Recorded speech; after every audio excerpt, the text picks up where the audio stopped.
In 1909, a Norwegian immigrant in Milwaukee built 25 outboard motors in a small machine shop. He sold every single one in a single afternoon. 90 years later, that company was the largest outboard manufacturer on Earth, employing 14,000 workers across 34 plants. And then it was gone. This is the story of how the Evinrude and Johnson factories built the most legendary two-strokes in American boating history, and how they lost it all. Ole Evinrude was born in Norway and immigrated to Cambridge, Wisconsin as a child. By his early 20s, he was running a machine shop in Milwaukee, and by his 30s, he was obsessed with one problem, which was how to put an internal combustion engine on the back of a rowboat without shaking itself apart. And then came the picnic. The one every outboard mechanic in America has heard about. Ole and his fiancée Bess Carey were on a Kochi lake in 1906. Bess wanted ice cream. Ole rowed to shore, bought it, rowed back, and arrived with a tub of ice cream soup. Somewhere between the rowing and the melting, the man had an idea.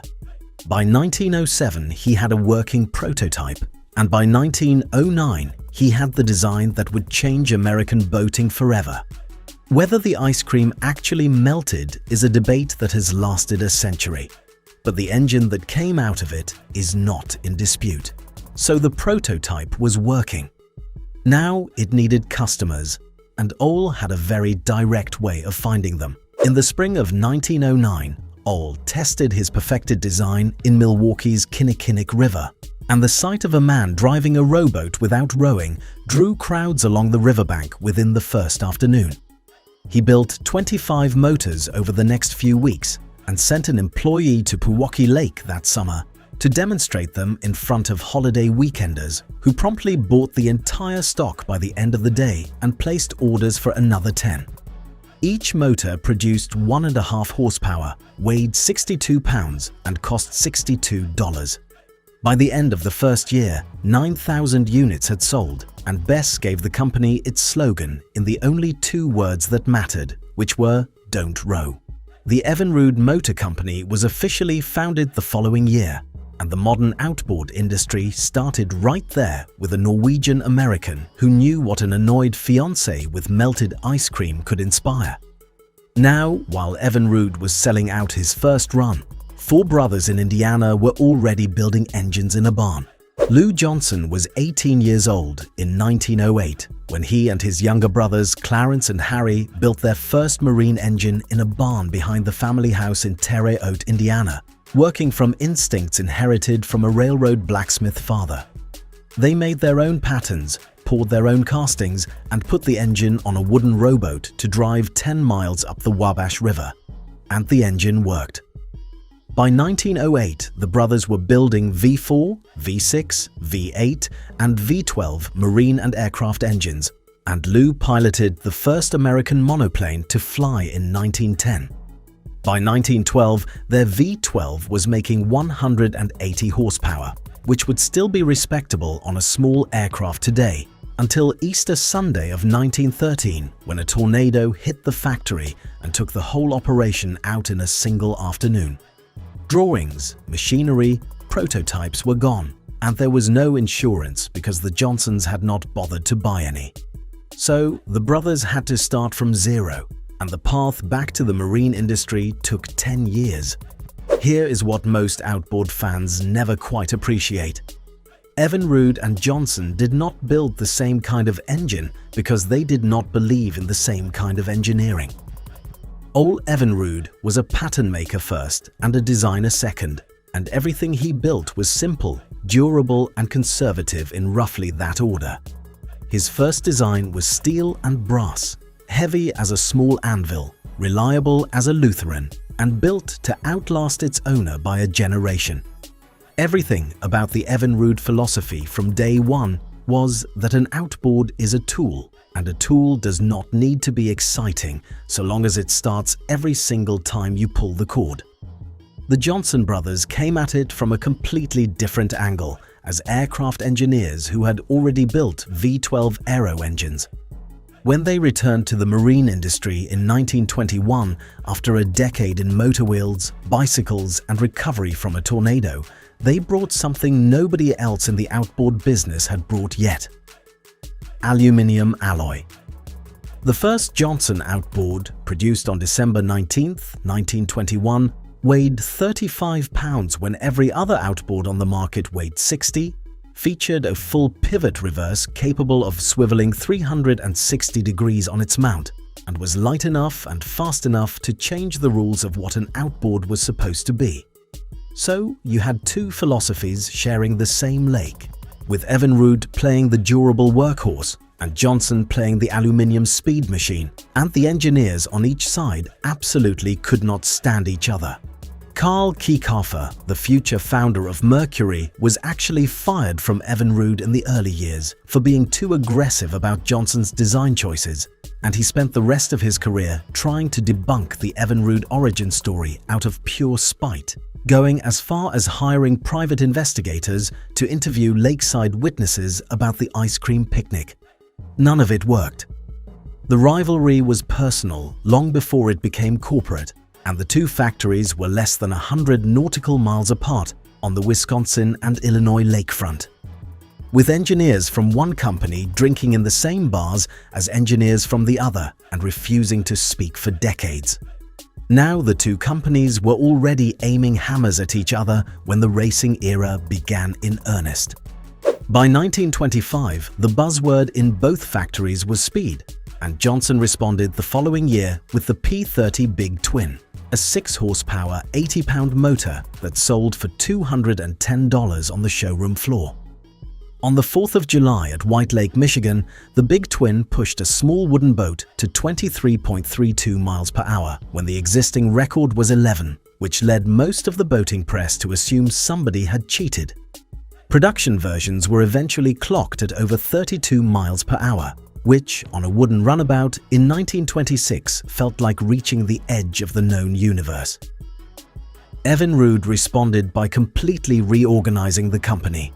Ole had sold the original Evinrude in 1913 because Bess fell ill, signing a 5-year non-compete that kept him out of Outboards until 1920. The minute the clock ran out, he and Bess started ELTO, which stood for Evinrude Light Twin Outboard. By 1928, Ole and his son Ralph had built the Super ELTO Quad, which was the first 4-cylinder, 2-cycle outboard ever made in America, putting out 18 horsepower and pushing a light boat to over 35 miles per hour. The Speedster Twin that came out the same year sold 10,111 units, which was an enormous number for a luxury performance product in a country that was less than a year away from the Wall Street crash. Then the timing got dark.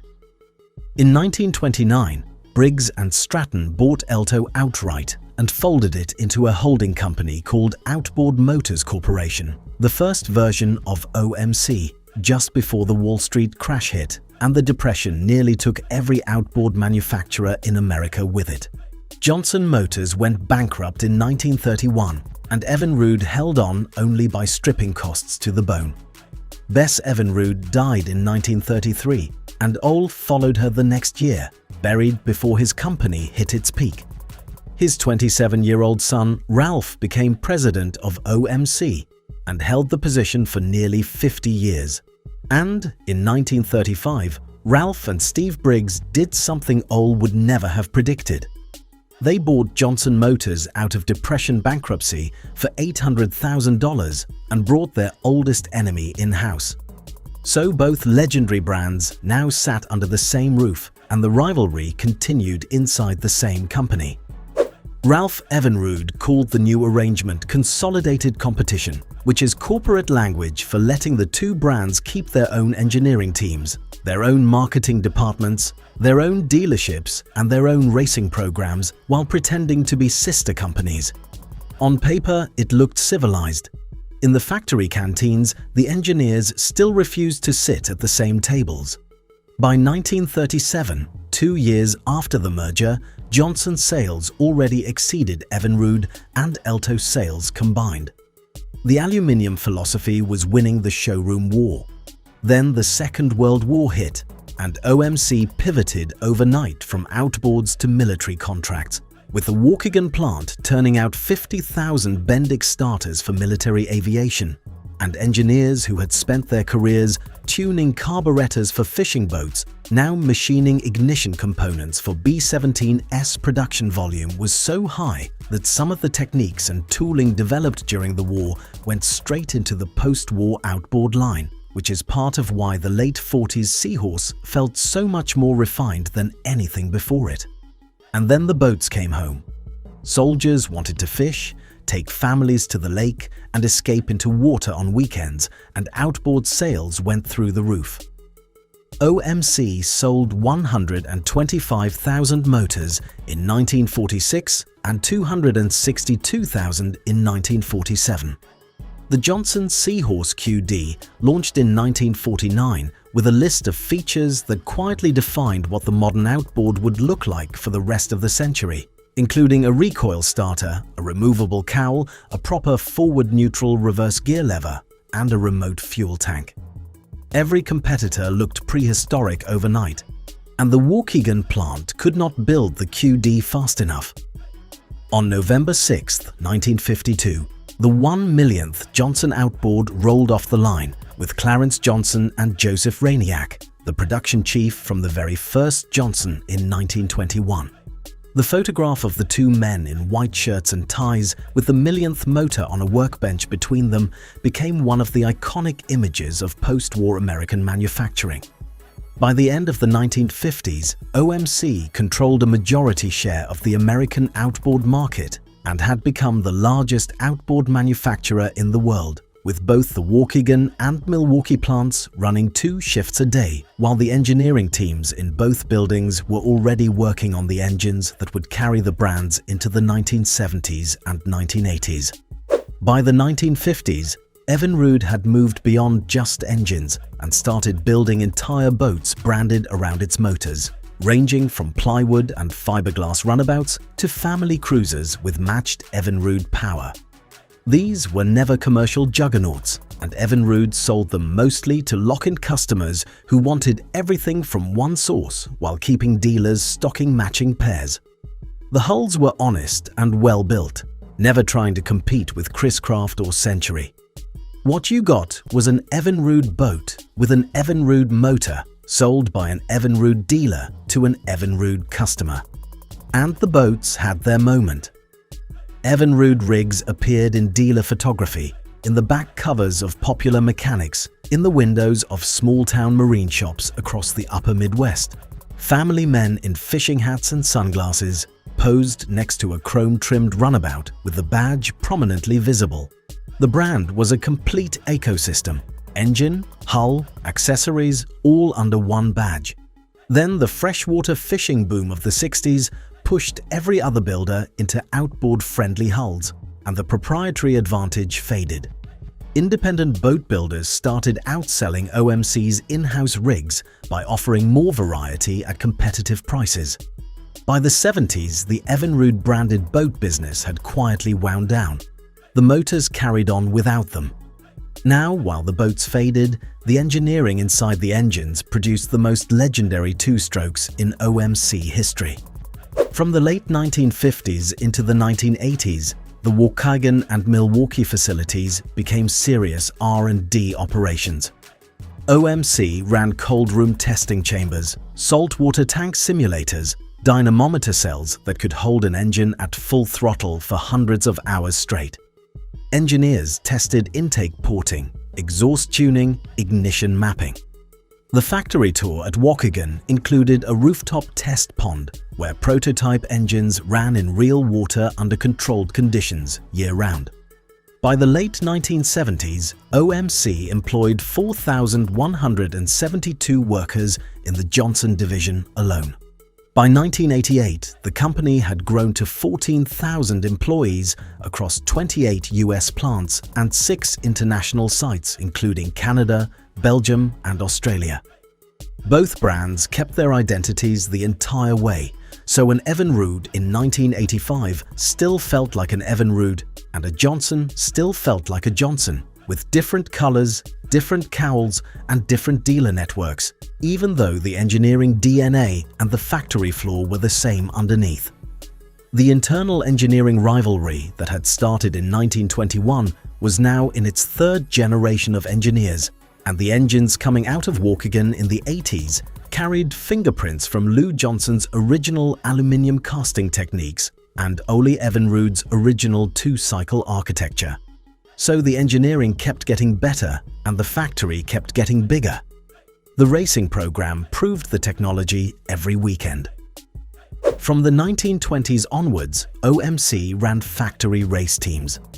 Johnson dominated outboard racing through the late 20s with the P30 and its successors. Elto and Evinrude swept the four-cylinder classes through the 30s. Post-war, OMC racing engines set records that stood for decades. The factory's relationship with racing was simple. Win on Saturday, sell on Monday. The racing program was an R&D pipeline, a marketing tool and an engineering proving ground all at the same time. And the test lakes were a story in themselves. With Lake Michigan sitting right outside the Waukegan plant, engineers could hand a prototype to a test driver in the morning and have data by lunch, while the Stevens Point facility up in Wisconsin had a year-round test pond that could simulate everything from glass flat conditions to short chop. Cold rooms held engines at -40 degrees Fahrenheit overnight to test cold starts. Salt spray tanks tested corrosion resistance over weeks of accelerated exposure, and engines were lashed to test stands and run flat out for 500 hours straight to see what failed first. None of it was improvised. By the 70s, OMC was running outboard development at the same rigor General Motors ran car development. Now the engineering peaked, the volume peaked, and the very thing that built the company was about to end it. Two-strokes were the soul of OMC, and two-strokes were what killed OMC. The Environmental Protection Agency standards, introduced in the late 1990s, pushed the entire industry away from carbureted two-strokes towards four-strokes and direct fuel injection. OMC tried to keep up with the FICHT direct injection system, but the technology had reliability problems that scarred the brand badly enough that sales fell, cash dried up, and on December 22, 2000, OMC filed for bankruptcy. Bombardier acquired the assets in 2001, Johnson Outboards were discontinued in 2007, and Evinrude held on under BRP through the E-TEC era before being discontinued in June 2020.